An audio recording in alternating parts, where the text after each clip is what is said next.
When I think about Listen In, I often say that this book wrote itself. And the reason I say it wrote itself is because when the book Lean In came out, everybody remember the book Lean In? I was talking to a colleague and I said, you know, when is somebody gonna write a book about being black in the workplace? And she looked at me and she said, when you do it. I was like, nah, nope, no way. That would be career suicide. Who in the world would do that? Why would I do that? I'm trying to feed my babies. I'm not trying to write any book about race. And you know how you hear something and you think you dismiss it and you're done with the idea, but the idea doesn't leave you alone. And that's exactly what happened with this book.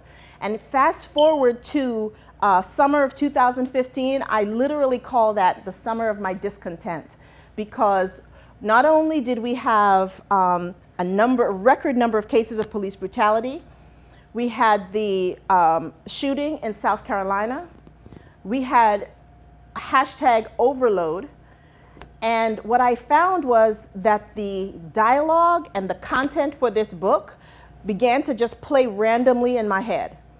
And I literally, sometimes I would be so distracted that I had to just stop what I was doing and just write my thoughts down. And then before I knew it, I had this framework for if I was going to write a book about race in the workplace. Not that I'm going to, but if I was going to, this is the format I would write it in. And then all of a sudden I had the infrastructure and a place to put my thoughts. Then I had a place to process my emotions. And then I had a place that I could actually pray for some solutions. And that is really how this book came about. That's what it ended up being about, and that's how I ended up with a full-blown book on race in the workplace. So thank you again for making the time to double-click with me to just take this journey, because I know for some people, the concept of the book, a lot of people were actually waiting and like, wow, excited, Allison, I'm so glad you wrote this book. Listen In conversations are open to everybody, and we actually encourage everybody of all different types of diversity, race, gender, to be a part of these conversations, because nothing really happens until we are all included in the conversation. In addition to that, there is real value in getting together as members of a particular group and exploring issues that we, as a particular group, are actually experiencing. So we got away from that a little bit. In the 90s, we started to get a little too cute to kind of have things that were like black events. But I really think that there's an opportunity for people to be able to get together and talk about issues in an environment that's safe and comfortable. Listen In is based on 5 characters, 5 people who are friends who get together for drinks after work. And as they get together for drinks, they happen to be having this conversation. And a white CEO happens to overhear them and becomes interested in the experience inside his company. I want people to know that the book is a fictional novel, which is a figment of my imagination. And whereas I've worked with a lot of different companies in the past, this book is not based on any one company. It's based on a sum total of all of my experiences. And I also wanted to write a book where people saw themselves. That was the whole point. That was the whole point of me listening in to other people's conversations. I've had coaching clients who have had situations in corporations that I've been listening to for years. None of this is brand new. And I want people to read the book and to say, oh, you know what? My mama was going through something just like that. And quite frankly, I want organizations to read the book and think, oh my, I wonder if that's happening in my organization. One of the things I did was I spent a lot of time thinking about what's the foundation that I need to build for this book.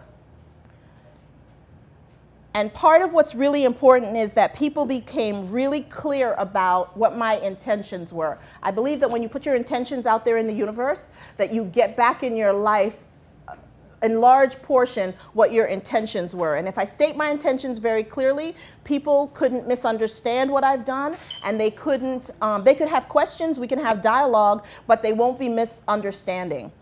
So in the introduction, I talk about the fact that I realize these are awkward conversations. We have been taught not to talk about race and religion in the workplace. Anybody else heard that? It's just, you know, kind of somewhere in Employment 101, you learn don't talk about politics and race. And so here I come saying that it is important to talk about race. And here's why.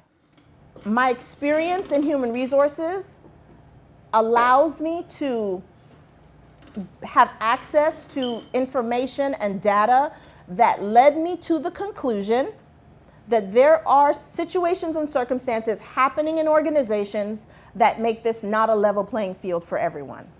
And whereas I have also seen tremendous effort, very sincere desire for things to be different, I can also see where patterns of behavior are causing them to stay the same. So it was really important in the introduction to explain why, A, the workplace is the place to start because that's where we earn the income that people make family decisions from. And secondly, that we've spent a lot of time and energy, and sometimes I'm going to call it the diversity PowerPoint fashion show. You get it?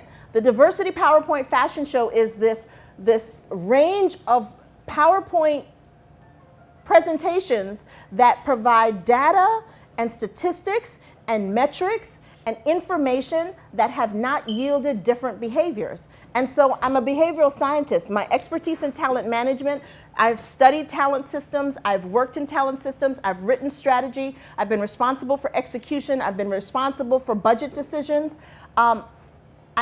I have a few thoughts, and those thoughts are what ended up in the book. So that's